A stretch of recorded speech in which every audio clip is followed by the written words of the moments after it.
सिंधुम् उज्जैन्यवारम् भवदेव रूपम् महाकालकालम् भजेऽहम् भजाम्यहम् सदाहम् शिवोऽहम् शिवोऽहम् शिवोऽहम्।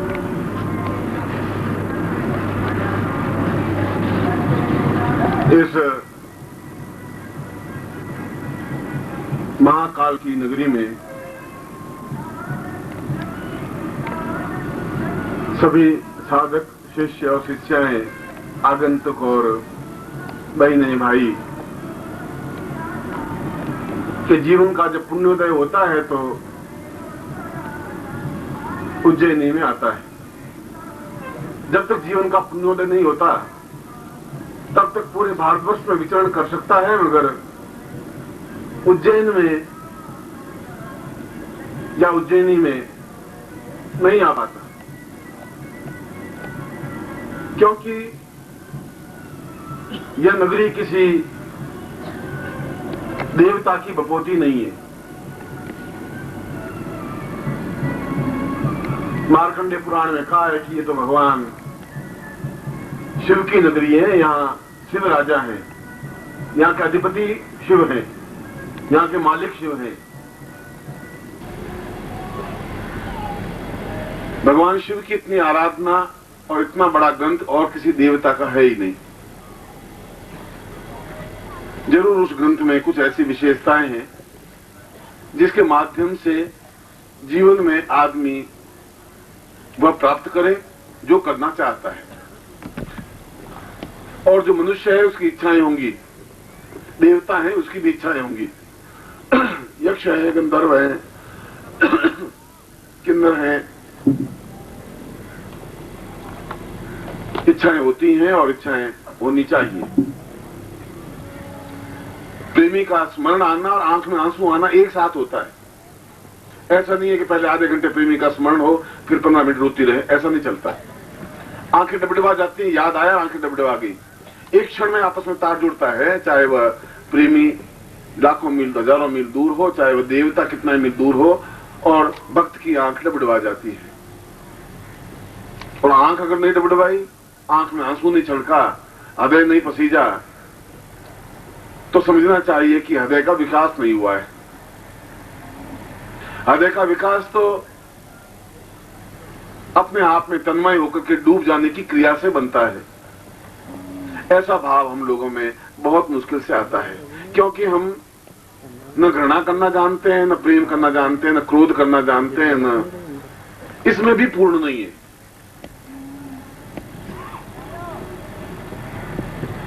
और एक अत्यंत गरीब, असहाय, निर्धन, अपाहिज एक व्यक्ति जिसने निश्चय किया कि मैं अद्वितीय बनूं, उस यक्ष को यही दिखाई दिया कि केवल महाकाल के अलावा और कोई व्यक्ति ऐसा हो ही नहीं सकता। और देवता भी हैं, वैद्यनाथ भी हैं, विश्वनाथ भी हैं। देव भगवान शिव तो सैकड़ों हजारों नामों में विख्यात हैं। उस यक्ष ने महाकाल का ही क्यों चिंतन किया, महाकाल के बारे में क्यों कहा कि मैं अगर यक्ष हूं, मैं अगर एक जाति है, यक्ष राक्षस कोई भयानक व्यक्ति नहीं है। अगर रावण को हम राक्षस मानते हैं तो जैसे आर्य है वैसे राक्षस है, अलग अलग जाति है। जैसे एक बनिया है, एक ब्राह्मण है, एक क्षत्रिय है, एक वैश्य है, एक शूद्र है। और यक्ष जो गा करके देवताओं को रिंझाने वाले व्यक्ति हैं, गंधर्व हैं। महाकाल का तात्पर्य है कि उस समय को पहचान करके उस तंत्र का प्रयोग करें जिसके माध्यम से हम जीवन में पूर्णता प्राप्त कर सके। यह जरूरी है, और यह समय की पहचान केवल महाकाल संहिता में ही बताई गई है। समय को हम जान नहीं सकते, समय को हम पहचान नहीं सकते। जब पहचान नहीं सकते तो समय को पकड़ भी नहीं सकते। अगर काल को नहीं पकड़ पाए, क्षण को नहीं पकड़ पाए, तो जीवन में सफलता संभव नहीं हो सकती। और सफलता का तात्पर्य यह नहीं है कि हम थोड़े थोड़े रूपों में सब कुछ बने तो अपने आप में अद्वितीय बने, जिस फील्ड में भी हो। जिस क्षेत्र में भी हो, अंत नहीं है उसका। धनवान बनने का भी कोई अंत नहीं है।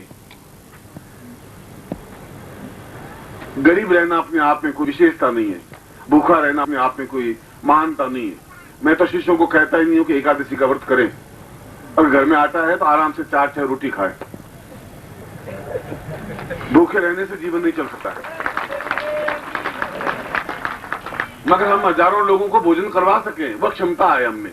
हम बोले हजारों लोग सुन सकें, शास्त्र सब कंठस्थ हों। और उस यक्ष ने महाकाल की आराधना की। उस आराधना का वर्णन 22वें अध्याय में है, और उसका कुछ भाग रुद्राष्टाध्यायी में है। उसमें बताया है कि उस यक्ष ने, जिसका नाम कुबेर था, किस प्रकार से महाकाल की संहिता कर एक अत्यंत विपन्न, निराश्रित, असहाय, दुखी और संतप्त, पीड़ित और परेशान एक व्यक्ति, एक गंधर्व, एक यक्ष इतना अद्वितीय बन गया कि देवता भी उसके सामने तरसने लगे। और देवता तो अपने आप में असहाय होते ही हैं। देवताओं में ताकत और हिम्मत और क्षमता नहीं होती, क्योंकि मंत्रों के माध्यम से देवताओं को केवल मनुष्य नियंत्रित कर सकता है। मनुष्य में वह क्षमता है कि देवताओं को जिस ढंग से नचाना चाहे नचा सकता है। ऐसा मनुष्य निर्बल। मगर यदि मनुष्यों को ज्ञात ही नहीं है, उसके पास खड्ग नहीं है, साधन नहीं है, शस्त्र नहीं है, तो देवताओं को संभाल नहीं सकता, पकड़ नहीं सकता। चाहे वह यक्ष हो, चाहे गंधर्व हो, चाहे देवता हो, चाहे राक्षस हो, चाहे भूत हो, चाहे प्रेत हो, चाहे पिशाच हो, चाहे मनुष्य हो, चाहे घर की पत्नी हो, चाहे बेटे हो, और कोई भी हो, चाहे गुरु हो, चाहे शिष्य हो। मंत्राधीनास्त देवता ते सर्वे ब्राह्मणाधीनाम तस्मात् ब्राह्मण पूजना। ब्राह्मण को हम इसीलिए स्मरण करते हैं, गुरु को हम इसीलिए स्मरण करते हैं कि उसके पास में वह क्षमता है। मैं महाकाल संहिता आपके इसलिए समझाया कि ये ग्रंथ अपने आप में लुप्त है, समाप्त हो जाएगा, नहीं रहेगा। इसलिए नहीं रहेगा कि उसका अपने आप में एक विशेषता है, एक तंत्र की विशेषता है, जिसके माध्यम से उस क्षण को पकड़ने की क्रिया का ज्ञान है, एक वशीकरण प्रयोग है, सम्मोहन है। हम देखें और सामने वाला वश में हुआ नहीं, हमारे पीछे घुमा नहीं, तो फिर हम पैदा ही बेकार हो गए, फिर हमारे जीवन का कोई अर्थ नहीं है। उस 22वें अध्याय की साधना को जहां कुबेर ने किया, तो भगवान शिव अपने आप में प्रसन्न नहीं हुए, उसके पीछे पीछे चलने लगे। इंद्र उसके पीछे अपने आप में खड़ा हो गया, देवता उसके पीछे अपने आप में नृत्य करने लगे, क्योंकि वह संपत्ति का अपने आप में अद्वितीय व्यक्तित्व बन गया है। भगवान शिव ने कहा कि मुझ में वह क्षमता है, इसलिए क्षमता है कि केवल देवताओं में मैं ही काल को पहचान सकता हूं, क्षण को पहचान सकता हूं, और उस क्षण के माध्यम से मैं तुम्हारे अंदर पूर्ण रूप से स्थापित होता हूं। और जब मैं स्थापित होता हूं तो पूरा जीवन, पूरा संसार, पूरा ब्रह्मांड तुम्हारे अंदर स्थापित होगा। और इस शिष्य ने यही कहा, यही कुबेर का आधारभूत सत्य है। उस महाकाल संहिता का मूल मर्म यही है। और यदि महाकाल संहिता जीवित रहती, वह ग्रंथ अपने आप में ताड़पत्रों के बाद में समाप्त होने की क्रिया नहीं होती, तो आज व्यक्ति असहाय, दुखी और पीड़ित नहीं रहता। क्योंकि आंख में एक जादू, एक चमत्कार, एक चिंगारी भरने की क्रिया सामान्य घटना नहीं है, वह सम्मोहन प्रयोग नहीं है, हिप्नोटिज्म नहीं है। जब रावण ने इस साधना को संपन्न किया, तो उसी साधना को उसने प्रयोग किया, और उसने कहा, जटा कटा संभ्रमा ब्रह्मनिधिम पनर्जरी विलोल बीच वल्लरी विरागमान मूर्धनि दगत दगत दगत ज्वलाला लाट्य पट्ट पाव के किशोर चंद्रशेखरे रति प्रतीक्षण मम। मैं प्रतिक्षण रति को अपने सामने नृत्य करवाता हूं, रावण कह रहा है। मैं अप्सराओं को नृत्य करवाता हूं क्योंकि मुझमें क्षमता है, क्योंकि मुझे वेग है, मेरे में उत्साह है, मुझमें जोश है, और मैं कैलाश पर्वत को भी उठा करके ला सकता हूं। और मैं लाया। और आपके लिए भी यह भी संभव है, यही सब कुछ संभव है, जहां सीधा आपका महाकाल से संबंध बन सके, बिचौलिया कोई नहीं बने। और हम महाकाल को अपने आप में स्थापित करके उस तंत्र में व्याख्या के माध्यम से, उस तंत्र में स्वरूप के माध्यम से, उस तंत्र में विधान के माध्यम से उस साधना को संपन्न करें जहां यक्ष कुबेर अपने आप में पूर्ण रूप से हमारे अंदर स्थापित हो।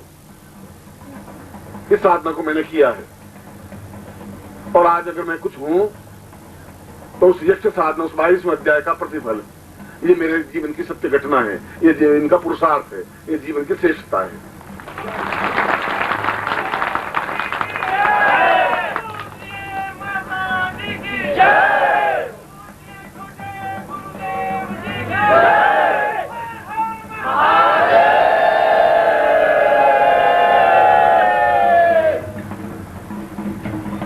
वो कहते पोचन की देखी, मैं कहता आंखन की देखी।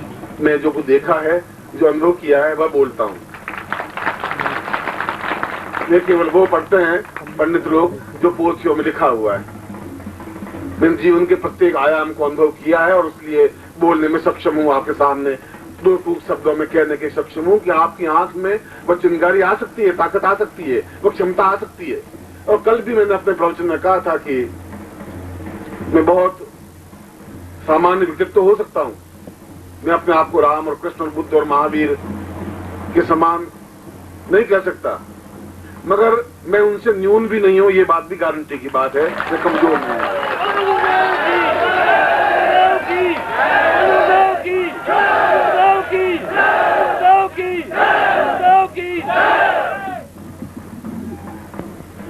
और कृष्ण ने अगर प्रेम किया है तो मैंने भी खुल करके प्रेम किया है, कोई चुप करके प्रेम नहीं किया है आप लोगों से, आप में से प्रत्येक से। और बुद्ध अगर ध्यानस्थ हुए हैं तो मुझे ध्यान की पूर्ण व्याख्या है कि ध्यान के किस प्रकार से सातवें द्वार को खोला जा सकता है और किस प्रकार से विराट स्वरूप को अपने आप में विचलित किया जा सकता है। मगर कल एक बात और कही थी मैंने, और मैंने ये कही थी कि उन लोगों ने केवल समझा, कृष्ण विराट रूप को अपने अंदर रखा और दिखाया, समझा नहीं सके, सिखा नहीं सके। समझाना और सिखाना बहुत कठिन है। आपके महाकाल के दर्शन करवाना तो कोई भी कर सकता है पंडा, आपके अंदर महाकाल को स्थापित करना बहुत कठिन है, वो इन पंडा पुराचार्य नहीं हो सकता।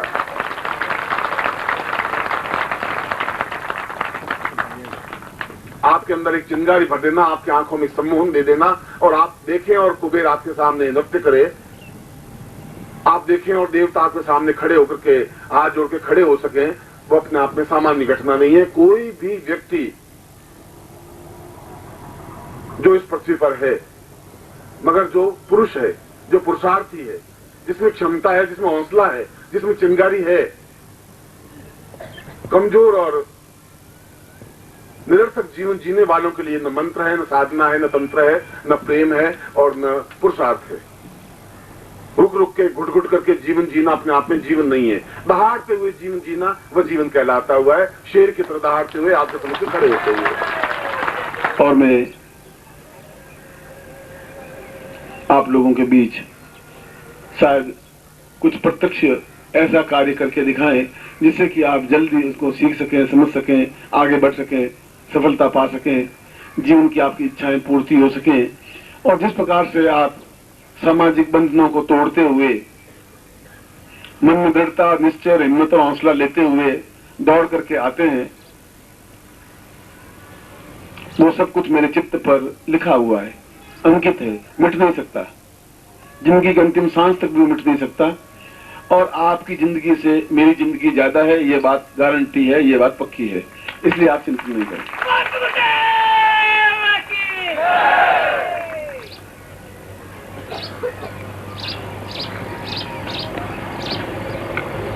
मुझे विश्वास है कि हम होली के अवसर पर या 21 अप्रैल को जो इलाहाबाद में प्रयाग में जो शिविर हो रहा है, उसमें हम सभी एक एक व्यक्ति अपने साथ 3-4 मित्र, स्वजन, संबंधी, परिचित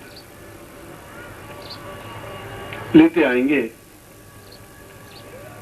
दीवार लेखन अपने आप में बहुत सस्ता कार्य है। किसी को भी पेंटर को आपने पैसे दिए, वो 100 जगह दीवार लेखन करे, आप उसको पैसे दे दें, होर्डिंग लगा दें, कुछ पुस्तकों का वितरण करें। गांव में या आप जहां हैं वहां 10, 15, 20 परिवार मिलकर के एक जगह इकट्ठे हों, प्रत्येक रविवार को गुरु पूजन हो, उस जगह भोजन की या जलपान की व्यवस्था हो, फिर अगले सप्ताह किसी और के घर में हो, और इस प्रकार से आप एक माहौल, एक एटमॉस्फेयर बना सकेंगे, और ये अपने आप में एक महत्वपूर्ण कार्य होगा।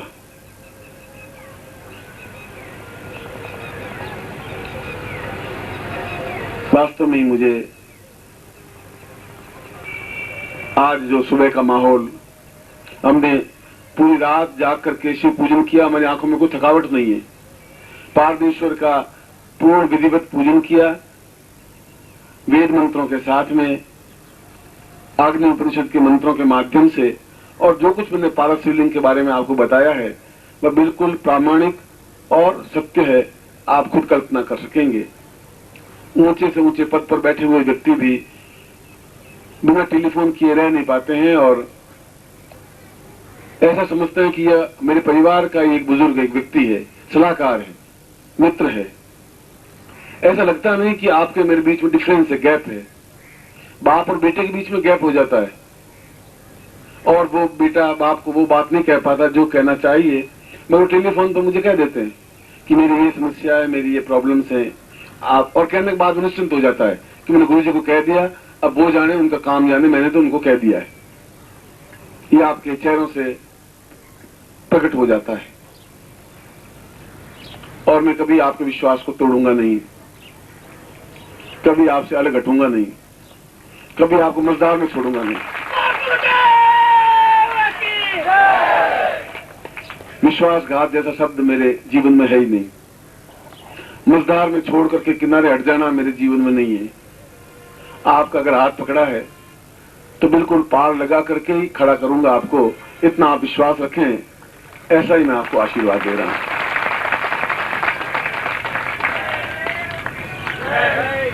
मैं एक बार फिर आपको हृदय से आशीर्वाद देता हुआ जल्दी से जल्दी आपसे मिलने की इच्छा रखता हूं, और जो कुछ मैंने काम सौंपे हैं होली तक का, 21 अप्रैल तक का, वो कार्य आपको कर लेना है, और आप कर लेंगे, मुझे भरोसा है।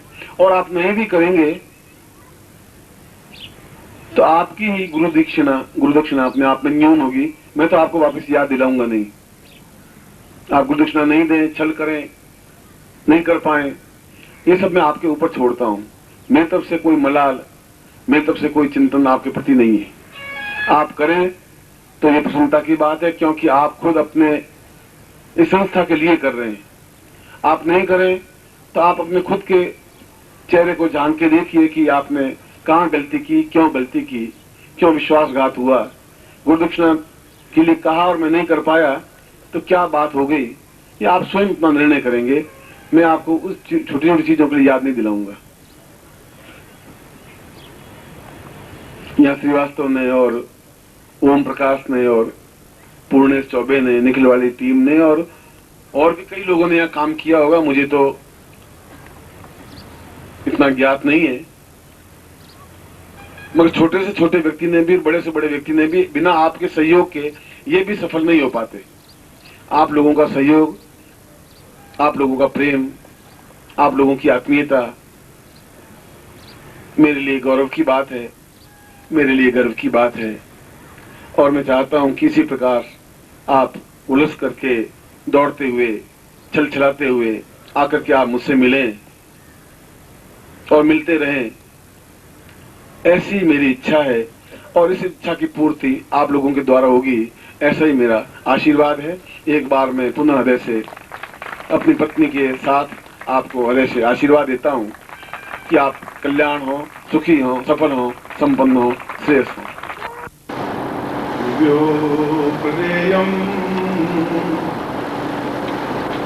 भवतं सुखिनः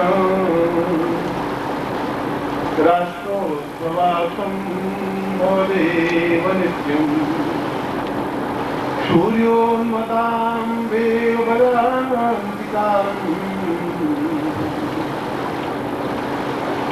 ज्ञानं देवो योगी।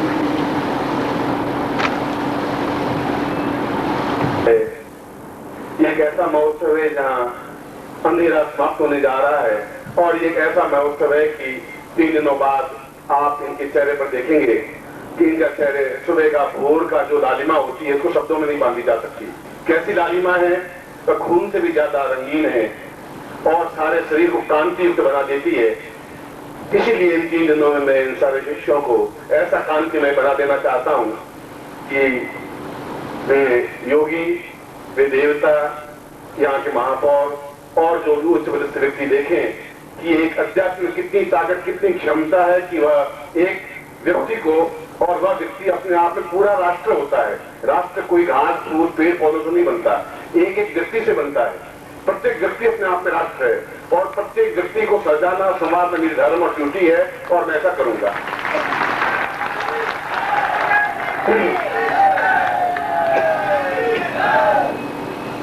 आप सभी अपने आप में अखंड भारत हैं। आप न मुरलीलाल है, न किशनलाल है, न मदन लाल है, न उमाशंकर है। अपने आप में अखंड राष्ट्र है। तो आप अपने आप में अंगड़े लेकर के खड़े हो जाएंगे तो सूर्य एक एक नहीं हजारों हजारों सूर्य इस देश में उदय होंगे। सारा संसार आश्चर्यचकित होकर के देखने लग जाएगा कि यह एकदम से इतना युगांतरकारी परिवर्तन जो 300 वर्षों में नहीं हो पाया वह कैसे हो पाया। इसीलिए मैंने कहा कि पिछले 300 वर्ष को समेटते हुए आगे के 300 वर्षों का इतिहास हम इन 3 दिनों में लिखने जा रहे हैं। ऐसा मैं आप सब लोगों को आशीर्वाद दे रहा हूं। और सिद्धाश्रम का लक्ष्य भी यही है। सिद्धाश्रम शब्द कोई आज से नहीं बना। ऋग्वेद जब देवताओं ने, जब ऋषियों ने पहली बार सिंधु नदी के किनारे, सिंधु शब्द से हिंदू शब्द बना, हिंदू से फिर आर्य बने, जब पहली बार आंख खोली सभ्यता ने, तो ऋग्वेद का पहला मंत्र ही यही है। उस पहले मंत्र में ही उन्होंने सिद्धाश्रम का उल्लेख करते हुए कहा है कि दिव्यो सदां वै प्रणतां वरै सिद्धाश्रमोत्तमां प्रदा।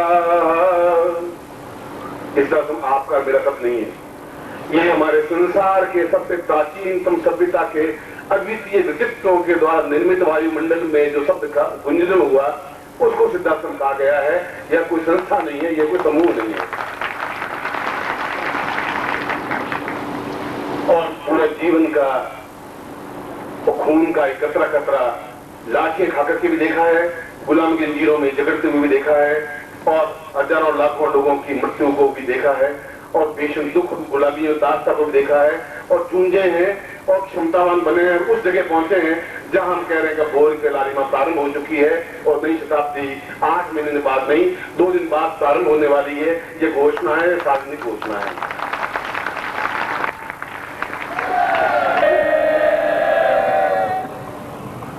आज उनका कहा गया, सम्राट कहा गया, ये ब्राह्मण वर्ग ब्रह्मत्व था, और प्रारंभ से लगा करके मुगल काल से पहले तक देखें तो शरीर राजा का काम करता था, दिमाग ब्राह्मण का काम करता था, और दोनों मिलकर के ही राष्ट्र का निर्माण करते थे। जब शरीर ने काम शुरू कर दिया, उस मस्तिष्क को हटा दिया, जब ब्रह्मत्व को हटा दिया, तो आत्मा ही बन गए। फिर घुंघरूओं की जनगात्मय हो गई, फिर तबले की थाप शुरू हो गई, फिर एक गुलामी की प्रथा शुरू हो गई, और फिर दूसरे शासक हम पर हावी हो गए, फिर हम गुलामी की जंजीरों में जकड़ गए। इसीलिए आप सब, कोई आपकी जाति नहीं है, कोई आपका रंग नहीं है, कोई आपका भेद नहीं है, न आप स्त्री है न पुरुष है, केवल एकमात्र आप आर्य हैं, केवल एकमात्र अपने आप में राष्ट्र हैं, और केवल एकमात्र सिद्धाश्रम के संपूर्ण अंग हैं। इसीलिए आप लोग इस देश के मस्तिष्क हैं, और ये मस्तिष्क जब काम करेगा तो राजा अपने आप सन्मार्ग पर चलेगा ही, क्योंकि ब्राह्मण ही और जो अध्यात्म में है वे ही राजा को सन्मार्ग पर गतिशील कर सकते हैं, नहीं तो पथभ्रष्ट हो सकते हैं। वो होते हैं, वो होते आए। मैं आपको उसी साइड में, उसी दिशा में आपको अंधेरे से निकल करके बाहर निकले। बहुत मुश्किल से हम उस जगह पहुंचे हैं जहां हमारा लक्ष्य था, जहां उद्देश्य था, और मैं कई वर्षों से आपके सामने बार बार प्रतिज्ञा करता था, बार बार आपको याद दिलाता था कि हमें सिद्धाश्रम में जाकर के सैकड़ों वर्षों की आयु प्राप्त बनते हुए राष्ट्र को दिखा देना है, तो ये 3 दिन का समय उस कार्य किए ही निमित्त है और इन 3 दिनों में आपके सामने करूंगा ही। ये मेरा आशीर्वाद है, ये मेरा वास्ते है।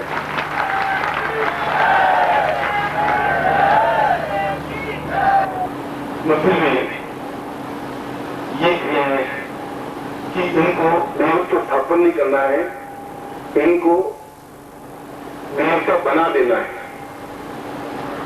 और देवता गुरु ही बना सकते हैं। माँ बाप जन्म दे सकते हैं, पड़ोसी उनको सभ्यता सिखा सकते हैं, व्यापारी इनको व्यापार सिखा सकता है, देवता नहीं बना सकता, ब्रह्मा भी नहीं बना सकता, विष्णु भी नहीं बना सकता, रुद्र भी नहीं बना सकते, कोई देवता नहीं बना सकता। अगर देवता बनाते तो फिर ब्रह्मा देवता ही बनाते हैं, फिर मनुष्यों को बनाते ही नहीं। और मनुष्यों की भीड़ है। ब्रह्मा ये कुलाल अग्नि दो ब्रह्मांड बांडोदय, जैसे कुमार एक मिट्टी के बर्तन बनाता रहता है, ठीक उसी प्रकार ब्रह्मा ये कुलाल अग्नि में तो ब्रह्मांड बांडोदय, उसी प्रकार है वो मंदिर ऐसे गड़े और ऐसे सिकरियां ऐसे दिए छोटे मोटे मिट्टी के बनाते रहते हैं जो आप मेरे सामने बैठे हैं। ब्रह्मा और ब्रह्मा नहीं बना सकता, विष्णु और विष्णु नहीं बना सकता, शिव और शिव नहीं बना सकता, 2 शिव बने नहीं, 3 शिव नहीं बने। गुरु बना सकता है, क्योंकि गुरु ब्रह्मा होता है, विष्णु होता है, रुद्र होता है, गुरु साक्षात पर ब्रह्म होता है। अगर वो गुरु है तो ब्रह्म से भी ऊंचा होता है। इसलिए इन शब्दों को आप अपने वक्ष सब लिखते रहे, भूल जाएंगे आप, मिल जाते ही भूल जाएंगे और एक बहुत बड़ी चीज से वंचित हो जाएंगे। उसका पश्चाताप आने वाली पीढ़ियां भी करेगी, आप तो करेंगे ही और मुझे बहुत दुख भी होगा। और मैंने कहा कि साध्य निश्चय लक्ष्य अगर आपके सामने है तो साधन अपने आप जुड़ जाते हैं। लक्ष्य में कमी होती है, मुझे लक्ष्य था कि मुझे पहुंचना है और लक्ष्य ये नहीं था कि मुझे यहाँ आके पुजवाना है कि मेरे ऊपर कंकर पत्थरों की तरफ फूलों की बौछार करवानी है, ऐसा नहीं था। उद्देश्य ये था कि ये शताब्दी बीती जा रही है, नई शताब्दी प्रारंभ, नई शताब्दी कोई बहुत अनर्थ कार्य आज से घटना नहीं बन जाएगी, इस रूप में घटना बन जाएगी कि आप यहाँ पे देवता मय बन के दिखाई देंगे। ये घटना बन जाएगी भगवान प्रकारी। 2000वीं साल कोई बहुत बड़ी चीज नहीं है, उसमें लड़ाई झगड़े मार पीट छल कपड़ उसमें भी होंगी। त्रेता युग में भी थे, द्वापर युग में भी थे, माँ बाप द्वापर युग में भी हुआ, वो कृष्ण नहीं बन पाए, वापिस राम नहीं बन पाए। इस सभी बहुत महान पुरुष बन जाएंगे, ऐसा कुछ नहीं है। यही लड़ाई झगड़े मार पीट छल झूठ गोलियां बौछारियां होंगी, मगर उस समय हम देवताओं की तरफ खड़े हो पाएंगे, कृष्ण की तरफ खड़े हो पाएंगे। इसलिए आपसे मैं कृष्ण को स्थापन नहीं कर रहा हूं, मैं आपको ब्रह्मा को स्थापन नहीं कर रहा हूं, मैं आपको स्वयं पूर्ण देवता बना रहा हूं और मैं कह रहा हूं आप खुद देखें कि आप शरीर में कितनी तरंगे निकल रही है। तो शिव ने कहा कि उस समय मैं शिव में नहीं होगा, गुरु में होऊंगा। इसलिए वही श्लोक बोला गया भगवान शिव ने, यह शिव स गुरु प्रोक्ता, यह गुरु स शिव स्मृतः।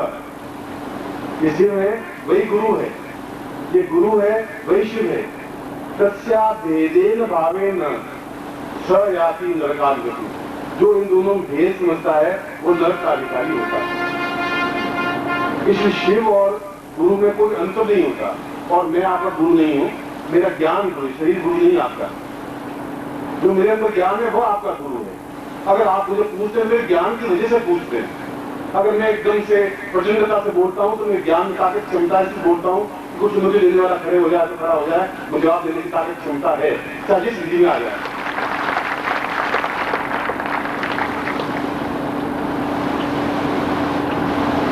तो मुझे ने एक चित्र दिया स्वयं का, वही परंपरा कायम रही, शंकराचार्य वाली वही परंपरा मेरे जीवन में आई।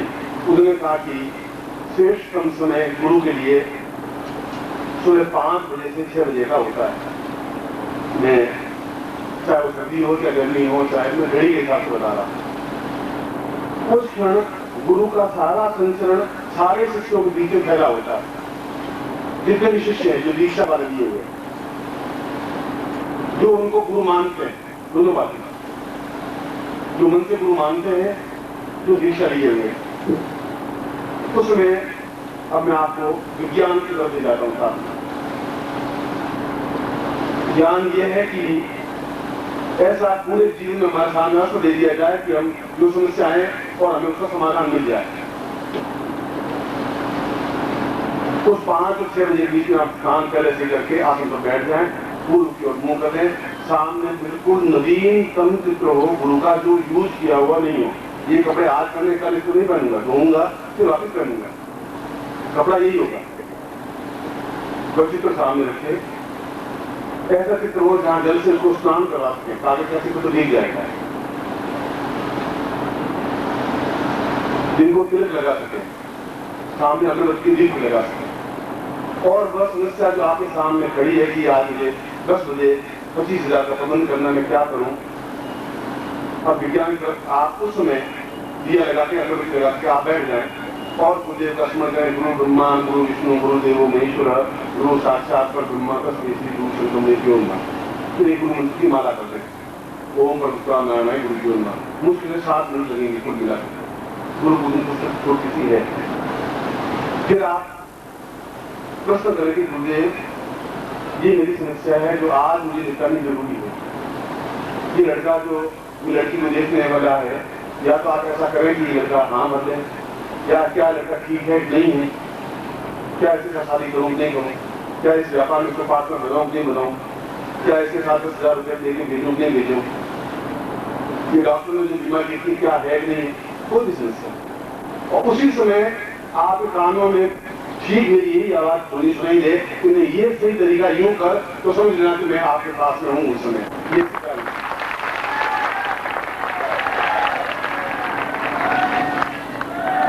और दूसरा टेस्ट और करें, उसी समय आप टेलीफोन घुमाएं, टेलीफोन घुमा कर गुरुदेव से बात करें, मुझसे बात करें, गुरुदेव मैंने आपसे बात करी क्या कहिए, और मैंने ये प्रश्न पूछा है, इसका समाधान ये, तो फिर आपको मानना ही पड़ेगा कि मैं आपके पास था। इस तरह से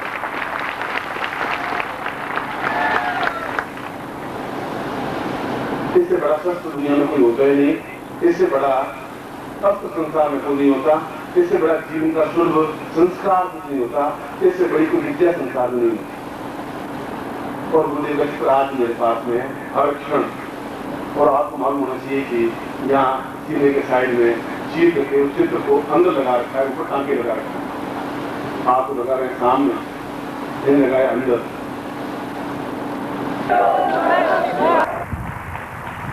उसके बाद तो जो एक आनंद, जो एक मस्ती, क्योंकि मैंने अपना जीवन बड़ा बहुआयामी है।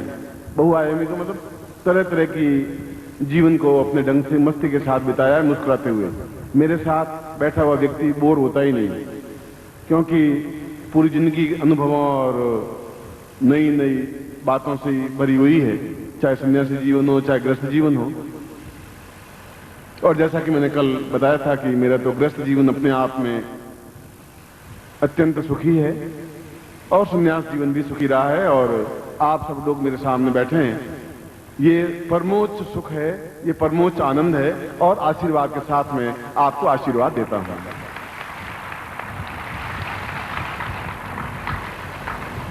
हकीकत में तो आप माता जी की सौत है, ये बात और बता देता हूं।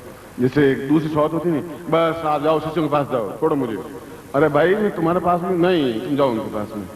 अब हैं तो हैं, मतलब उसमें क्या करूं मैं, अब क्या कर सकता हूं। मगर फिर भी आप लोगों का भी असीम प्यार और स्नेह मुझे मिला है, ऐसा बहुत कम गुरुओं को मिलता होगा और मिला होगा।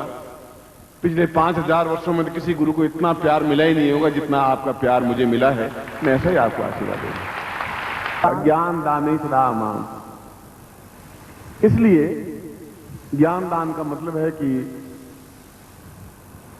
जो डगमगाए हुए हैं, मानते भी हैं नहीं भी मानते हैं, भगवान हैं भी भगवान नहीं भी हैं, उनकी भी हमें चिंता नहीं है। वह उनकी मर्जी, भगवान माने नहीं माने, पत्रिका को माने नहीं माने, उस बात पे हमें उनको कोई फोर्स करना नहीं है। हम तो अस्पताल में जाना है और वो हैं दुखी हैं, उनको वह साहित्य देना है जिससे कि वह एक उस समय एहसास कर सके कि वास्तव में भगवान है, क्योंकि मैं दुख भुगत रहा हूं, वो आपके प्रति कृतज्ञ होगा। इसलिए ज्ञान दान जो शास्त्र नियम है, मैं शास्त्र की मर्यादा से हट करके तो कोई काम कर ही नहीं सकता, न परिवार में, न गृहस्थ में, न शिष्यों के बीच में, न अपने जीवन में। मैं तो जामा मस्जिद में गया हूं, नमाज पढ़ के आया हूं। मैं तो गुरुद्वारे में भी गया हूं और वहां कम से कम ग्रंथि का पाठ करके आया हूं। और मैं मंदिर में भी गया हूं। और इंग्लैंड में हम और माता जी जिस चर्च में वहां प्रिंस की शादी उस चर्च में जाकर के और ईसा मसीह के जिस प्रकार से वह पोप के सामने जो होती है उस प्रकार से भी हम करके आए हैं। लंदन में एक बार नहीं 3-3 बार। और मंदिरों में भी गया हूं, मंदिर बनाए भी हैं।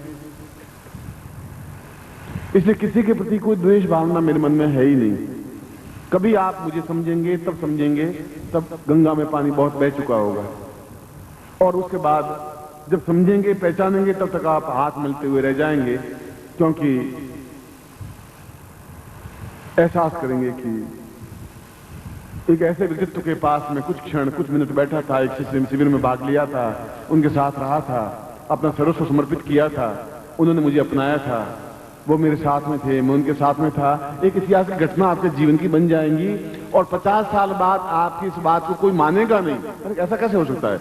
उस व्यक्तित्व के साथ में आप बैठे, ऐसा संभव हो ही नहीं सकता।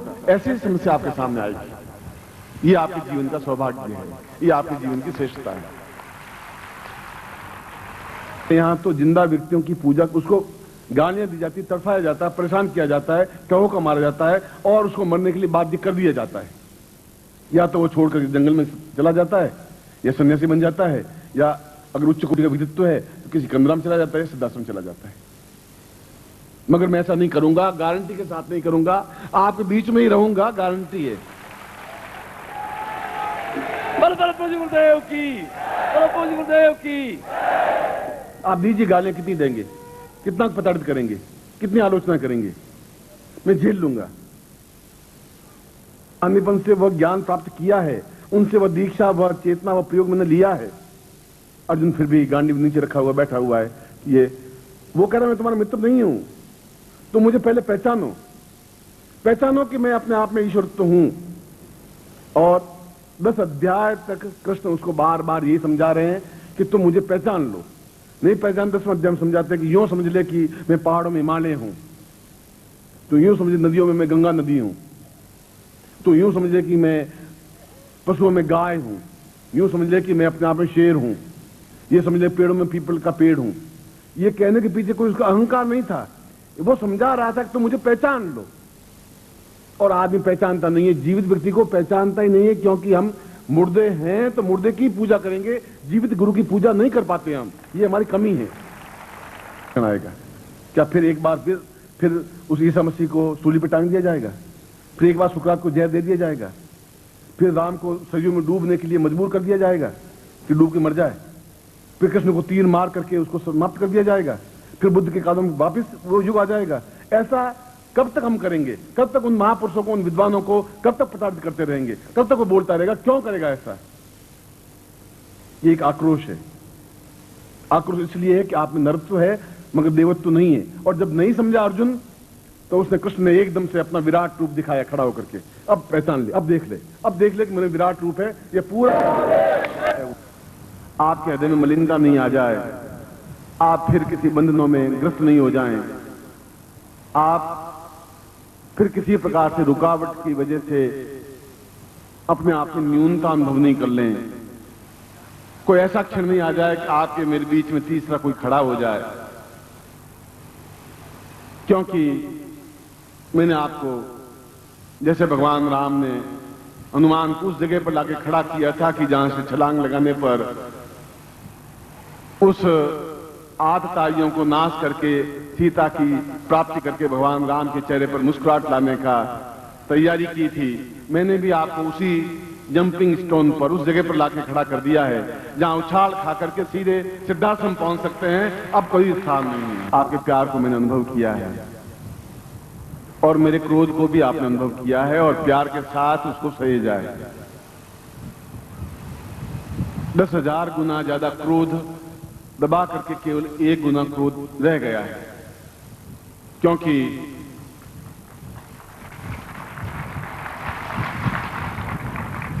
आपके साथ उतना अधिक क्रोध संभव भी नहीं है। ऊपर से क्रोध करता हूं मगर अंदर से बहुत बहुत प्यार करता हूं।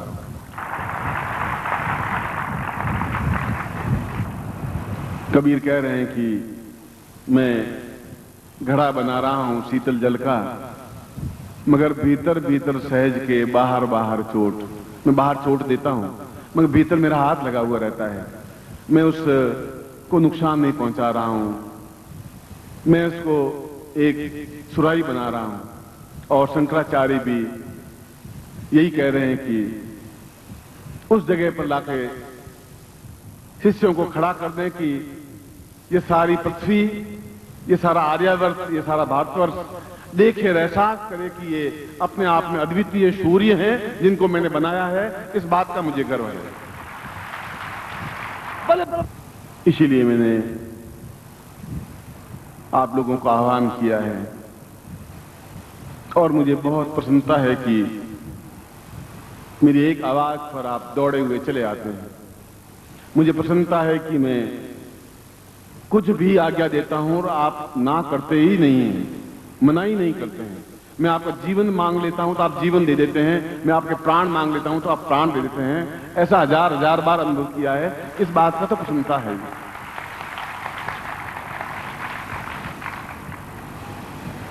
क्योंकि आप मानव नहीं हैं। आप अपने आप में, जहां मानव अपने आप में पुरुष और पुरुष बनकर के एक देवत्व की प्राप्ति की ओर गतिशील होती है, उस देवत्व की और आप गतिशील होते हुए ठीक वैसे ही हैं जैसे भगवान कृष्ण के साथ में देवता लोग ग्वाले बनकर के चारों तरफ घूमते रहते थे और उनके दर्शन करके अपने आप को धन्य अनुभव करते थे। और सारी अप्सराएं, देवांगनाएं, गोपिकाएं बनकर के कृष्ण के चारों तरफ चतुर्दिक घूमती रहती थी। ठीक वैसा ही क्षण उपस्थित है कि आप देवता उन रूप धारण, मनुष्य रूप धारण करके चारों तरफ घूम रहे हैं और मैं आपके साथ प्रसन्नता का आनंद ले रहा हूं। यही एक आनंद है। फिर भी मैं डर रहा हूं इन तूफानी हवाओं से, इन जहरीली वासनाओं से, इन घृणित और गंदे लोगों से जो आपके चारों तरफ हैं, उस जहर से जो आपके अंदर जाकर के आपको जहरीला बना देता है, उससे मैं भयभीत इसलिए हूं कि आपकी सृष्टि, आपका निर्माण, इस रूप में आपका संस्कार बहुत कठिनता के साथ किया है। धीरे धीरे गतिशील होता हुआ, एक एक साल आगे बढ़ाता हुआ, आपको समझाता हुआ, सहेजता हुआ, क्रोध करता हुआ, डांट देता हुआ, थप्पड़ मारता हुआ, लात लगाता हुआ और सीने से लगाता हुआ भी उस मुकाम पर ले आया हूं जहां आपको ऋषि मुनि योगी यति आपको सीधा समझाने से रोक नहीं सकते, उस जगह लाके खड़ा कर दिया है। पूज्य गुरुदेव की, पूज्य गुरुदेव की, पूज्य गुरुदेव की, वंदलिया माता जी की, छोटे गुरुदेव की, पूज्य दादा गुरुदेव की, सिद्धाश्रम साधक परिवार की। हर हर महादेव।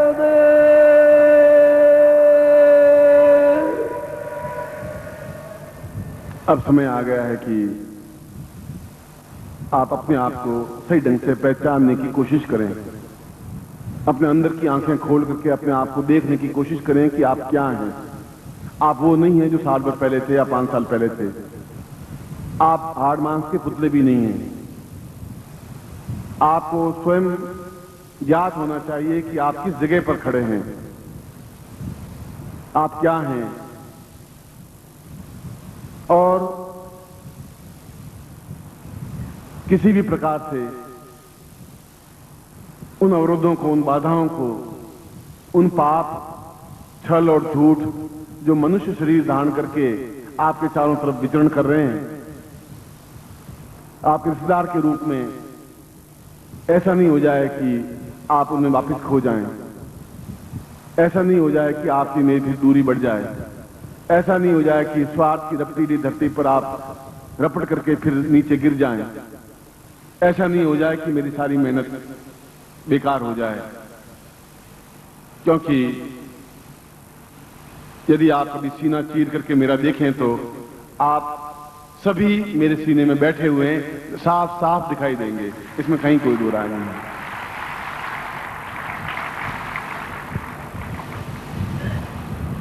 और यह भी मैं जानता हूं कि प्रेम गली अति सांकड़ी जा में दो न समाए। प्रेम गली बहुत सांकड़ी है, उसमें दो के अलावा तीसरा आ ही नहीं सकता। इसलिए आपके और मेरे बीच में एक प्रेम का, स्नेह का, आनंद का वातावरण बना रह सके, प्रेम में बन सके। बादलों, पानी से भरा हुआ बादल जैसे वृष्टि करता है, उस प्रकार से आप वृष्टि करते रहें। जैसे जंगल में एकदम कोयल कूकती है, ऐसे आप कूकें और आपके श्री श्रेष्ठ गंध प्रवाहित हो, आपके चेहरे पर एक तेजस्विता हो, आपके मुखमंडल के चारों ओर एक प्रभा मंडल बने और सबसे आप अलग थलग, आपकी चाल, आपकी मस्ती, आपका बोलना, आपका कहना, आपका तरीका, आपका सिस्टम अपने आप में हटकर हो, एक अद्वितीय हो। ऐसा लगे कि आप किसी के शिष्य हैं, ऐसा लगे कि आप हिमालय से भी ऊंचे खड़े हुए हैं, ऐसा एहसास होना चाहिए लोगों को। अब वो क्षण आ गया है। दिवस और आने वाले दिवस परीक्षा के भी हैं, क्योंकि यह पूरा साल रपटीला मार्ग है। फिसल भी सकते हैं, दृढ़ता के साथ खड़े भी हो सकते हैं, अनुमान बनकर के छलांग भी लगा सकते हैं, कायर बन करके, बुजदिल बन के पत्नी के आंचल में मुंह छिपा के बैठ भी सकते हैं। आप अपने आप में न्यून भी बन सकते हैं, आप युग पुरुष भी बन सकते हैं। अब उस जगह पर खड़े हैं जहां दोनों रास्ते चल रहे हैं।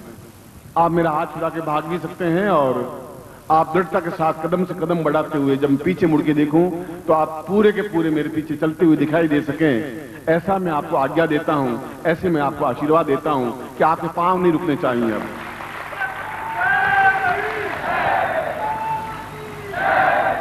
इसीलिए कह रहा हूं कि जब तक आपके अंतर मन और अंदर की आंखें खुलेंगी नहीं, तब तक आप अपने आप को पहचानेंगे नहीं। आप मुरली मनोहर, हरिलाल, किशन लाल ही बने रह सकेंगे। अब आपको नए नाम की जरूरत है, नए प्रकार से आपको निर्माण करने की जरूरत है, उस तरीके से तैयार करने की जरूरत है जहां आप 400 योजन की छलांग लगा करके भी अपने आप में गुरु के कार्य करने में सफल हो सकें। जैसे एक दास हनुमान अपने आप में भगवान बन सका, उसी प्रकार से शिष्य अपने आप में भगवान बन जाए, ऐसा मैं आपसे चाहता हूं। आपके लिए मैं अपने आप से जूझा हूं, हजारों हजारों तनाव लेकर के अपने स्वास्थ्य से जूझा हूं आपके लिए, अपने परिवार से जूझा हूं आपके लिए, और उन सैकड़ों सन्यासियों से जूझा हूं विद्रोही बनकर के एक, और जबरदस्ती से आप लोगों को सिद्धाश्रम में ले जाने के लिए कोई रोक नहीं सकता। संभव नहीं उन योगी अथियों को आपको ले जाने से मुझे रोक सके। मेरे जैसा दृढ़ निश्चयी व्यक्तित्व अभी 1000 साल पैदा नहीं हो पाएगा, यह और पक्की बात निश्चय समझ लीजिए। प्रत्येक क्षण आपका मेरे खाते में लिखा होना चाहिए। जैसे भी हो, जहां भी हो, गुरुदेव रहेंगे वहां पहुंचना है, उनके चरणों में बैठना है। उनके बिना आप रह भी नहीं सकते। बिना पानी के मछली नहीं रह सकती, रहती है तो फिर मछली नहीं है। प्यार करना है तो मछली की तरह करिए, ऐसा प्यार करिए कि आप मेरे बिना एक क्षण भी रह नहीं सकें, तड़प के मर जाएं। वैसा प्यार मैं आपसे चाहता हूं, वह जिंदगी चाहता हूं आपसे। मेरे मन में कोई पुरुष शब्द नहीं है, कोई स्त्री शब्द नहीं है। मेरे मन में आपके लिए एक शब्द है साधक, एक शब्द है शिष्य। चाहे आप पुरुष हैं, चाहे स्त्री हैं, चाहे आप क्या हैं, व्यापारी हैं, व्यवसायी हैं, नौकरी पैसा हैं, यह मेरे लिए कोई अर्थ नहीं रखता। क्योंकि आप एक बहुत बड़ी गलती ये कर रहे हैं कि कंकड़ पत्थर चुन करके खुश होते जा रहे हैं और हीरे कमाते जा रहे हैं। आपका सब कुछ, क्योंकि मैंने आपके लिए अपने जीवन को उत्सर्ग किया है, इसलिए नहीं कि मुझे आपसे कुछ चाहिए था, इसलिए कि एक विद्रोह मुझे करना था उन सिद्धाश्रम के योगियों के साथ में कि ऐसा संभव नहीं हो सकता। और मैं कहता हूं ऐसा संभव होगा। और प्रत्येक तिल तिल जलता हुआ भी, उनके छाती पर पांव रखता हुआ भी इस बात को एहसास करवाया कि सबको लेके आऊंगा, हर हालत में लेके आऊंगा, चाहे मुझे कुछ भी करना पड़े। पूज्य गुरुदेव की, पूज्य करने के तरीके को बदलिए। आप कागज के नोटों से प्रेम करते हैं, आप पत्थरों से प्रेम करते हैं जिनसे मकान बने हुए हैं, आप उस हाड़ मांग से प्यार करते हैं, प्रेम करते हैं जो मरने के बाद में जला दिया जाता है। यह गलत तरीका है, यह प्रेम नहीं है, यह वासना है, यह लालच है, यह स्वार्थ है। इसलिए मैं कहता हूं कि आप अपने आप को पहचानें। इसलिए मैंने कहा है कि जब कोई युग पुरुष, और मैं दो टूक स्पष्ट शब्दों में, यदा यदा ही धर्मस्य ग्लानिर्भवति भारत अभ्युत्थान मधर्मस्य तदात्मानं सृजाम्यहम्। भगवान कृष्ण ने स्वयं गीता में कहा है, अपने मुंह से कहा है कि जब जब भी धर्म की हानि होगी, जब जब भी अंधकार फैलेगा, जब जब भी आदमी दिग्भ्रमित होगा, तब तब एक अद्वितीय युग पुरुष जन्म लेगा, एक ईश्वर जन्म लेगा, और जन्म लेगा, और वो जब जन्म लेगा तो सारे देवता भी उसके साथ में शिष्य रूप में, गोपियां रूप में जन्म लेंगे। सारी अप्सराएं, सारी स्त्रियां, दिव्यांगनाएं नृत्य लेंगी, साथ में भाग लेंगी, क्योंकि वह समय उन लोगों का है। और ये क्षण वैसा ही जब धर्म की हानि हो रही है, जो चारों तरफ अंधकार फैला हुआ है, तब मैं उस जूझता हुआ, संघर्ष करता हुआ केवल आपको यह एहसास करवाने के लिए खड़ा हुआ हूं कि आप एक सामान्य मनुष्य नहीं हैं, आप शेर हैं, आप अद्वितीय युग पुरुष हैं, आप देवता हैं, गारंटी के साथ देवता हैं। जब मैं कह रहा हूं, छाती ठोक के कह रहा हूं, क्षणों में मैं आपसे आपका जीवन मांग रहा हूं, मैं आपसे आपका प्रेम मांग रहा हूं, मैं आपसे आपका सब कुछ मांग रहा हूं, सब कुछ ले रहा हूं, जिससे कि मैं आपको ऐसा व्यक्तित्व बना सकूं जो आने वाली पीढ़ियां गर्व के साथ आपका नाम ले सकें, हिमालय आपके सामने झुक करके आपके चरणों को स्पर्श कर सके, गंगा आपके पांव पखार कर पवित्र हो सके। मैं आपको ऐसा दिव्यात्मा, अद्वितीय बनाना चाहता हूं, वह प्रेम के माध्यम से ही संभव है। और आपके मेरे बीच में कोई चीज रहे तो प्रेम, केवल सर्वस्व समर्पण, इसके अलावा कुछ होना ही नहीं चाहिए। ऐसी चीज मैं आपसे चाहता हूं। यही चाहकर बैठा हुआ बराबर नजर मेरे आपके ऊपर है, चाहे मैं दिल्ली में हूं, चाहे जोधपुर में हूं, चाहे पृथ्वी के किसी कोने में हूं। मेरी आंख में एक दूसरी शक्ति है,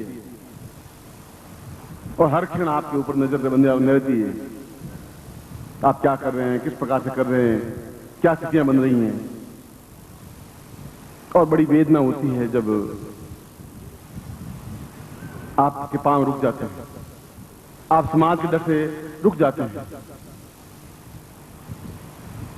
आप कैसे जिंदा रह सकते हैं, मैं समझ नहीं पा रहा हूं। मैं ये बात दूसरी और तीसरी बार इसलिए दोहरा रहा हूं कि आपके जीवन में वापस धूल नहीं जमे, फिर मलिनता नहीं आए, फिर उसमें गंदगी नहीं आए। बहुत मुश्किल से मैंने आपको तैयार किया है।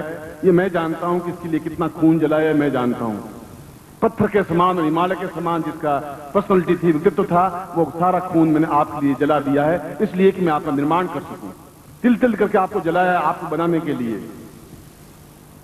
और बनाने के बाद में जब आपके पांव रुक जाते हैं, जब आपके होठों पर दूसरा कोई नाम आ जाता है, जब आपके आंखों में कोई दूसरी चिंगारी आ जाती है,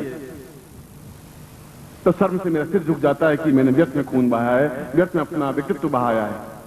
सन्यासी कहते हैं कि आपके पर्सनैलिटी को, आपके व्यक्तित्व को देख करके हम पागल हो जाते थे, रह नहीं सकते थे, भाग करके आपसे लिपट जाते थे। हजारों लोग खड़े होते थे तो हम आपके एक बिना रह नहीं सकते थे, चाहे सन्यासी हो चाहे सन्यासिनियां हो। ऐसा क्षण भी बीता था कि 5 मिनट बाहर जाऊं रो रो के बेहाल हो जाते थे। वे शिष्य थे, आप भी वही शिष्य हैं, आप भी वही व्यक्तित्व हैं। यह जीवन है, अपने आप को सब कुछ सौंप देने का जीवन है, उसको जीवन कहते हैं। ले लेने को जीवन नहीं कहते। इस प्रकार का एक अद्वितीय जीवन, प्रतिपल प्रतिक्षण उस व्यक्तित्व के साथ घुल मिलकर के एकाकार हो जाने की क्रिया के लिए सब कुछ को ठोकर मार कर निकल पड़ता है, वह सबसे ज्यादा मुझे प्रिय है। मैं उसको अपने हृदय में संजो लेता हूं। कोई तुम्हारा कुछ बिगाड़ नहीं सकता, क्योंकि मैं खड़ा हूं तुम्हारे साथ में। ये मिथ्या हो ही नहीं सकती, क्योंकि किसी वाणी ने वेदों का उच्चारण किया है, किसी वाणी में साधनाएं की, किसी वाणी के माध्यम से सिद्धार्थ गया।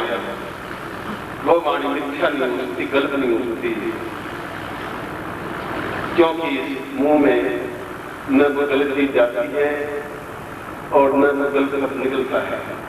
और मैं पिछले 3-4 सालों से आपको कहता आ रहा हूं कि समय कम और दो बातें विपरीत ध्रुव है, उत्तरी ध्रुव और दक्षिणी ध्रुव। समय कम है, आपके साथ वायदा किया हुआ है, आप सीधा पहुंचे, दो अलग अलग ध्रुव हो गए और दोनों का पालन करना मेरे लिए जरूरी हो गया है। इसलिए जरूरी हो गया है कि अब वे लड़के जवान जब हो गए हैं तब पिता को चाहिए कि अपना वजन उन पुत्रों के कंधों पर रख दे और ये सामने बैठे हुए सही अर्थों में मानव पुत्र है, ये सही अर्थ में ये ऐसे पुत्र हैं जिनसे कुछ स्वार्थ नहीं, जिनको बंटवारे की चिंता नहीं, जिनसे मुझे कुछ लेना नहीं, जो मन की धड़कन में बसे हुए हैं, जो निकाल नहीं सकता। इसलिए जब तक उनके कंधों पर वजन नहीं डालेंगे तब तक उनकी कंध, उनके कंधे उस क्षमता को हाथ उठाने के समर्थ भी नहीं हो पाएगा। और इसीलिए मैं कह रहा था कि समय कम, क्योंकि अपना खुद का संतुलन, अपने खुद का ग्रंथ लेखन, अपनी खुद की साधनाएं जो कई वर्षों से न्यून हो गई, उसके लिए भी समय चाहिए। और मैं तब तक आपके साथ काम करता रहा जब तक आपके कंधे उस वजन को उठाने में तैयार नहीं हो पाए जो मेरे गुरु ने मेरे कंधों पर वजन डाला था।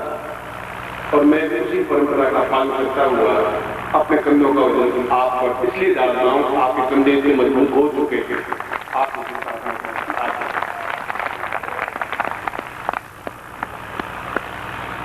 आदमी अपने आप को पहचानता नहीं है, शिष्य अपने आप को मेरे कंधे मजबूत है कि नहीं है, मैं कमजोर हूँ, कायर हूँ, बुद्धिल हूँ, कि कुछ हिम्मत है, कि गरिमा है कि नहीं है। जब उसको छोड़ देते हैं, मछुआरे के यहाँ जो समुद्र में मछलियां पकड़ते हैं, जब बालक 27 दिन का होता है, केवल 27 दिन का, तो हमारे दिल्ली में और जोधपुर में आसपास को कंबल में ढकेल के रखते हैं कि कहीं सभी नहीं लिया गया। और वे पिता और बच्चे को उठाकर समुद्र में फेंक देते हैं और सारे परिवार वाले ताली बजा के देखते रहते हैं। उसकी नाक में पानी जाता है, मुंह में पानी जाता है, वो फड़फड़े लग जाता है, आंख बाहर में लग जाता है। 2-3 मिनट ऐसी क्रिया होती है, फिर उसको दोनों पैरों से उठा करके लड़के लड़के को उल्टा लटका के मुंह से पानी निकाल करके बाहर बिठा देते हैं, गोदी में ले लेते हैं। इसलिए कर लेते हैं अब ये समुद्र से डरेगा नहीं होगा। अगर तो मालूम पड़ गया कि मुझे क्या जानकारी करना, घबराता था। इसलिए आपको अपना खुद का ज्ञान नहीं है कि कितनी ताकत, कितनी क्षमता आ सकती है। बस थोड़ी सी एक चलान बाकी है। एक वायदा तो मैंने ये किया था कि ये प्रत्येक क्षण आपके साथ रहता हुआ समय जो कम है और जो कुछ समय अपने अपने स्वयं के लिए आपके कल्याण के लिए करना चाहता हूँ, वह भी आवश्यक अंग है। जब ये आवश्यक अंग है, जब विवाह आवश्यक अंग था, जब गृहस्थ बसाना आवश्यक अंग था, जब संन्यास में पूरे हिमालय में नंगे पांव चलना भी आवश्यक था, जब साथ में शक्तियां प्राप्त करना आवश्यक था, जब सच्चा समझाना आवश्यक था, जब गुरु की आज्ञा का पालन करना आवश्यक था, तो ये भी आवश्यक है कि मैं खुद के स्वाध्याय के लिए, खुद की साधना के लिए समय निकालूं। क्योंकि मैं आपको समुद्र में फेंक करके देख चुका हूं। अब ये पूरे संसार का समुद्र और ये कीड़े मकोड़े, ये आपका भाई समुद्र, आप कुछ बिगाड़ नहीं सकते, कुछ नहीं कर सकते।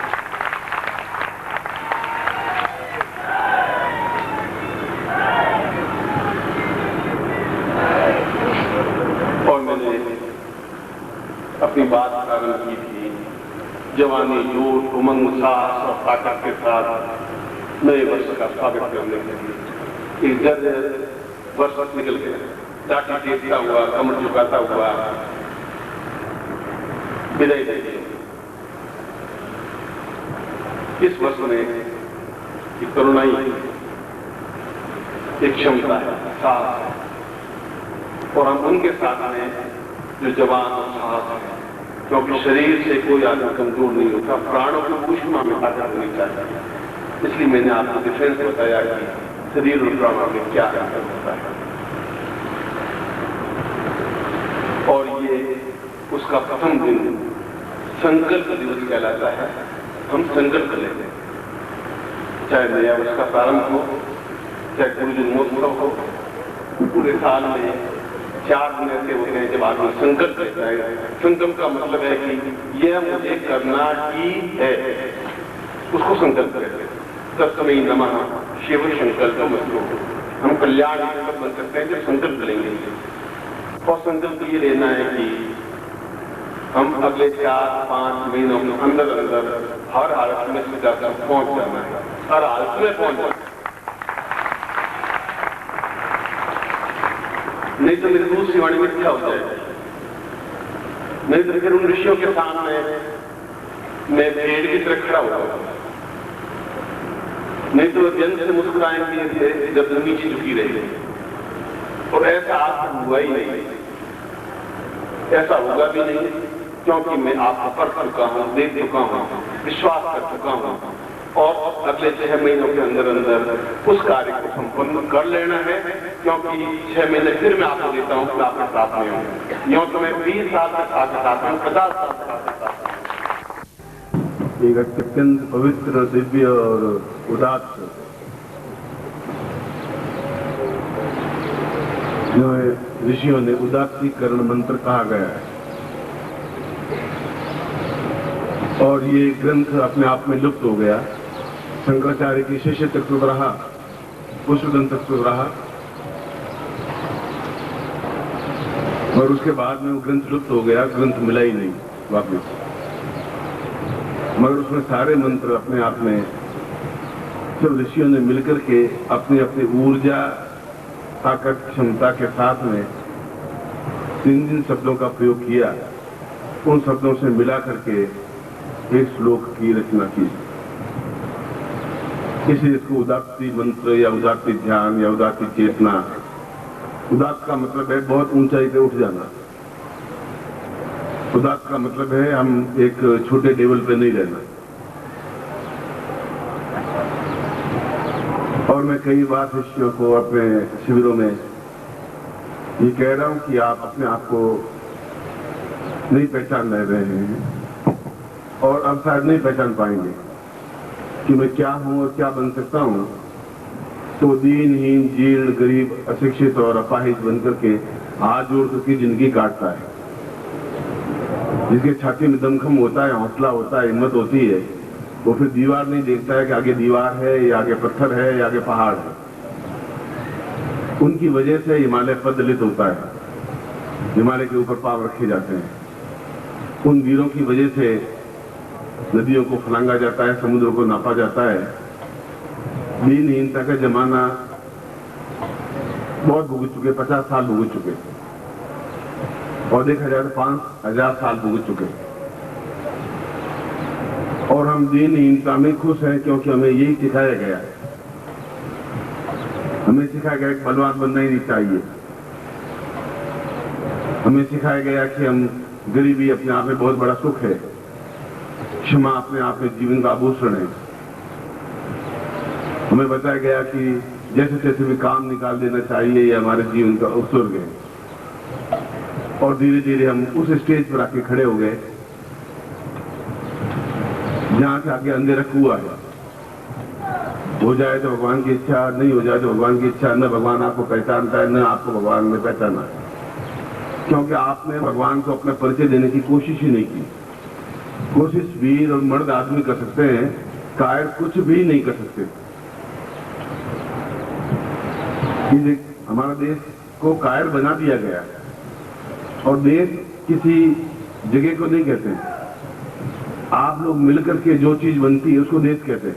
आप सब लोग भारतवर्ष निकल जाए, देश खत्म हो जाएगा। देश को नई चीज, चिड़िया का नाम तो है नहीं, कहीं देश आके बैठ गए। आप इंडिविजुअल है, इकाई है, तो ये देश बनेगा।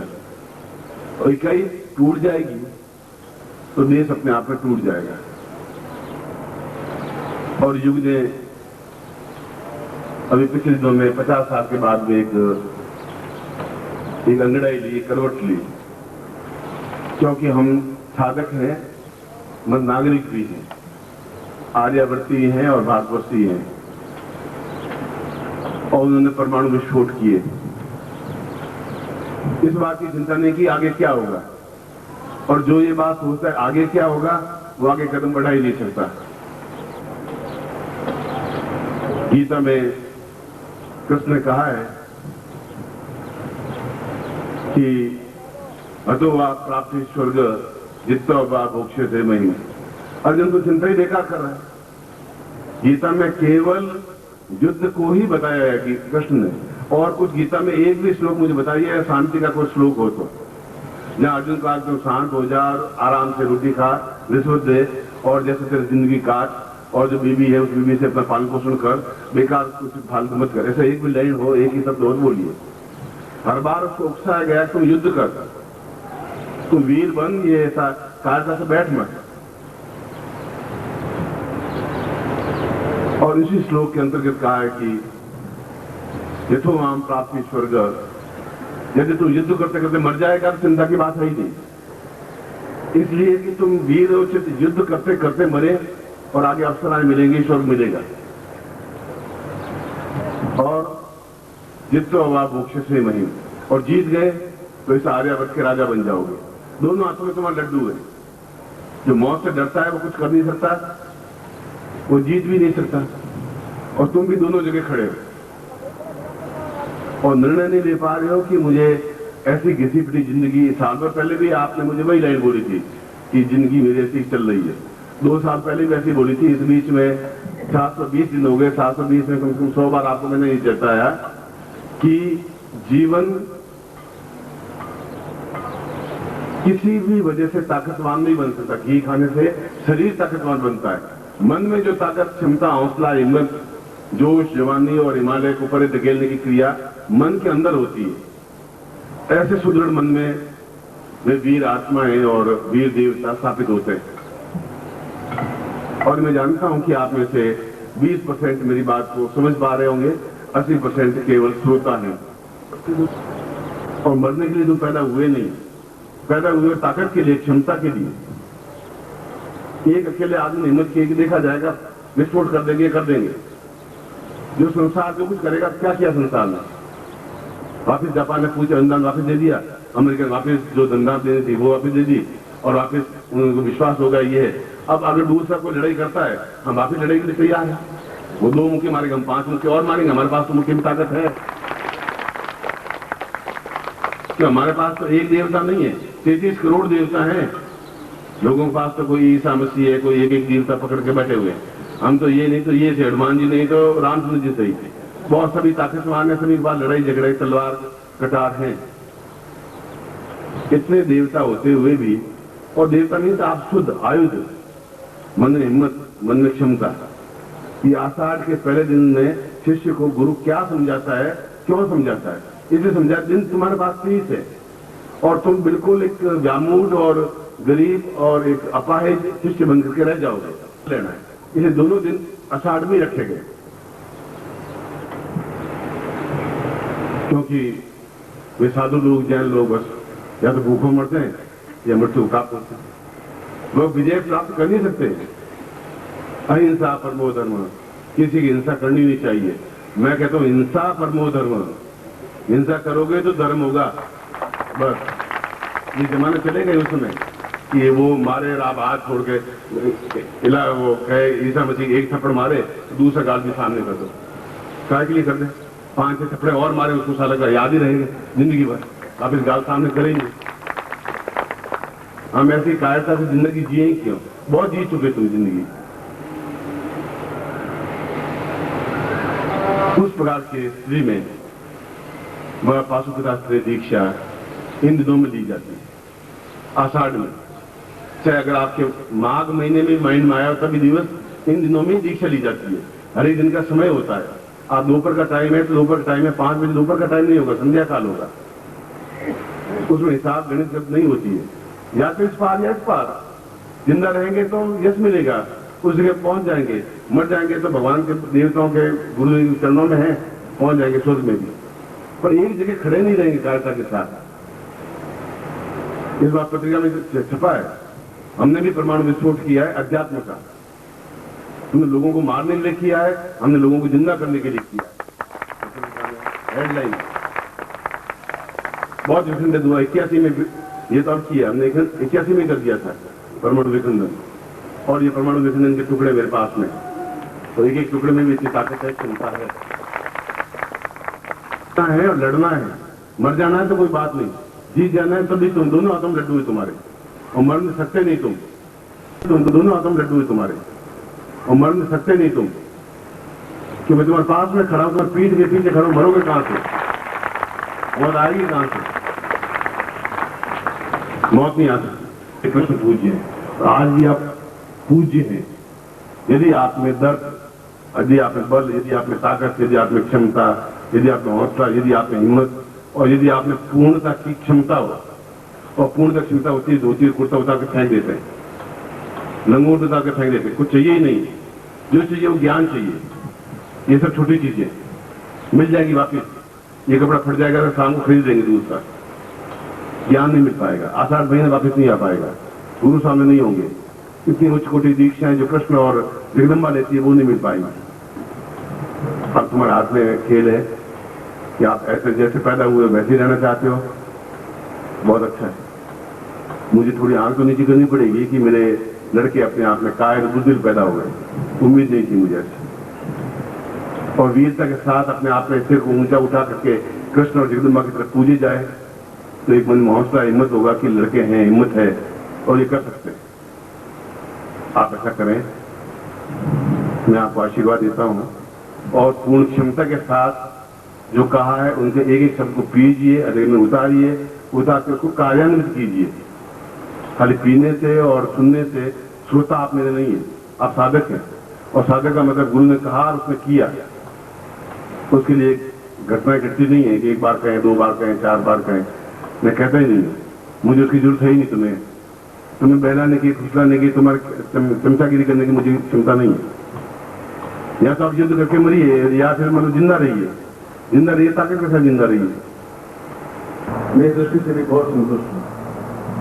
मेरे मन में कहीं किसी प्रकार का कोई मलाल, कोई पछतावा है ही नहीं। और ईश्वर से प्रार्थना करता हूँ कि अगले दिन मेरा होगा नहीं, हो तो फिर यही विधि मिले, दूसरी नहीं मिले। इसकी मेंटलिटी में क्या है मुझे मालूम नहीं। तो साला ऐसा प्रिंट छोड़ो, कुछ दूसरा मिले। मैं इसके बारे में कुछ कह नहीं सकता।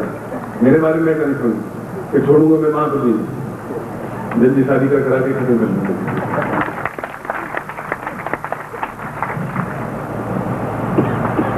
अब अगला प्रवचन में एक सुंदर संगीत सुनने के बाद करूंगा। वजन छोड़ हो गए और अच्छा संगीत बजाए। जो है जय सबकी ओर से आपको साधुवाद। ये वादा करो चांद के सामने, ये वादा करो चांद के सामने, खुदा तो न दोगे मेरे सामने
अब गुरुदेव की आज्ञा से मैं कि दूसरे इन कार्यों को संपन्न करने के लिए मैं यहाँ पर पृष्ठभूमि में रहूँ।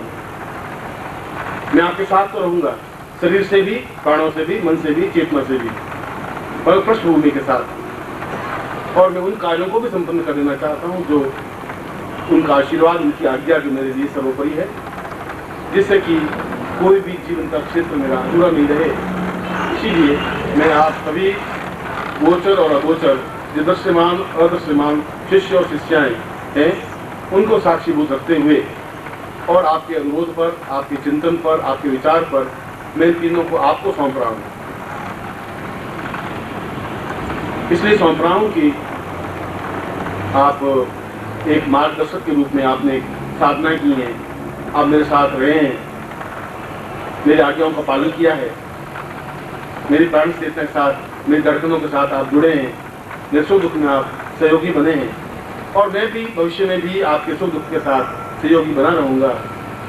इसलिए इनको आप लेते हुए और जो भी आत्मज रूप में समस्त उस शरीर में, तो शरीर तो अपने आप में देह तो एक बहुत छोटी सी बात है, उस प्राणों में जो कुछ मैं चेतना प्रदान करना जा रहा हूँ, जो पूरी 108 दीक्षाओं के अनुकूल होती है, मैं उन दीक्षाओं को संबंधित रूप में इनके शरीर में, इनके प्राणों में समाहित करता हुआ मैं उनको आज्ञा दे रहा हूँ कि वे इस आने वाले समय में मेरे उस कार्यों को संपन्न करें, पूरा करें जो कुछ न्यून रह गए हैं, जो मैं व्यस्तता के लिए समय नहीं दे पा रहा हूँ, उन कार्यों को भी, उन ग्रंथों को भी, उस पत्रिका को भी और उन शिविरों को भी वे पूर्णतः साथ समन्वित करते हुए आप सब लोगों के स्नेह के साथ, आप सब लोगों के प्रेम और अनुरोध के साथ अग्रसर हों। और आपका भी एक कर्तव्य है कि उनकी आज्ञाओं का पालन करते हुए, उनके चिंतन को अनुरूप समझते हुए और मेरे साथ भी रहते हुए उस पूर्णता को प्राप्त करें जो मैंने अभी कुछ समय पहले बताया कि, और गुरु जी से भी अनुरोध किया है कि मैं इन लोगों को बीच में नहीं छोड़ सकता, क्योंकि उन समस्त शिष्यों की धड़कनें मेरे साथ हैं और इनको पूर्णता तक पहुंचाने का मेरा जिम्मा है, मेरा कर्तव्य है। मैंने साक्षीभूत रूप में कहा है, मैं इनके साथ संकल्पित हूँ, इसलिए निराश और न्यूनताओं की आवश्यकता नहीं है। मैं इनको अपनी उन 108 दीक्षाओं का पुंजीभूत रूप कई दिनों से मैं सोच रहा था, और 3 साल के अनुरोध के बाद उन पूज्य गुरुदेव ने इस बात की स्वीकृति प्रदान की है कि सन 2050 के प्रथम दिन इस प्रकार की क्रियान्विति संपन्न की जाए, जिससे कि दूसरे कार्य भी संपन्न हो सके। मैं उसी आज्ञा का पालन करता है और आपके अनुरोध को समझता हुआ मैं उनको शक्तिपात के माध्यम से अपना गुरुत्व उनमें समाहित कर रहा हूँ।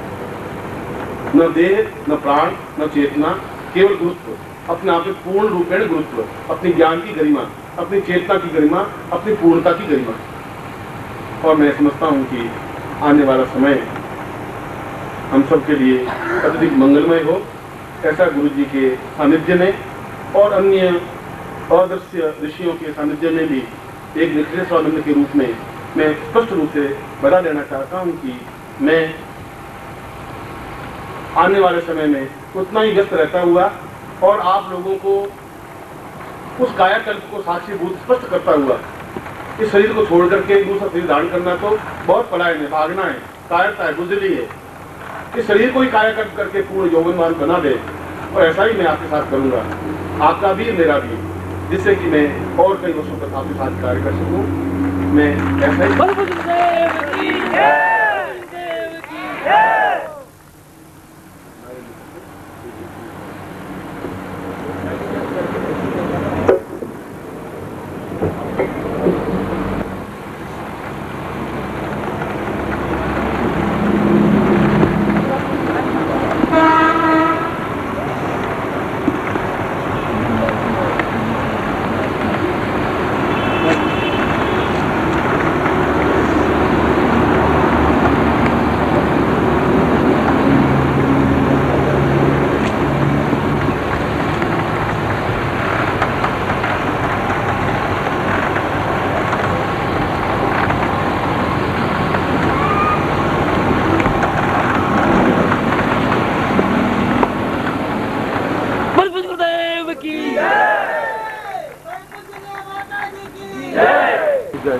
ये नहीं पाएगा।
पूज्य दादा गुरुदेव की, पूज्य दादा गुरुदेव की। हम देखो मेरे, देखो देखो सामने देखो, आप थोड़ा हाथ छोड़ो, देखो हाथ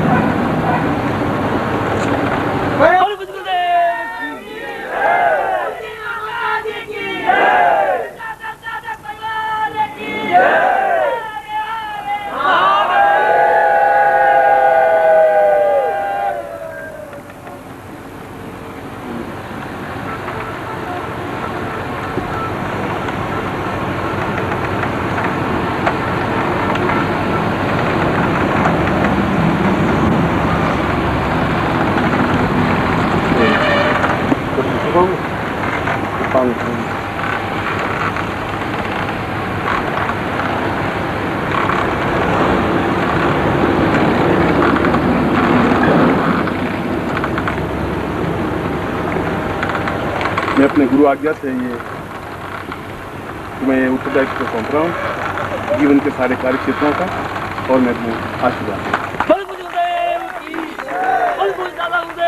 की, दादा परिवार की, हरे हरे। और ये गुरुत्व भार, ये गुरु भार है और इसको निर्वाह करना है। गुरुदेव की।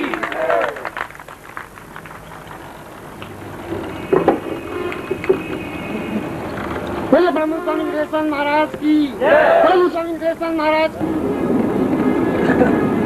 बोले ब्रह्म स्वामी सच्चिदानंद महाराज की, बोले ब्रह्म स्वामी सच्चिदानंद महाराज की, बोले ब्रह्म स्वामी निदेशन महाराज की, बोले ब्रह्म स्वामी निदेशन महाराज की।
Hare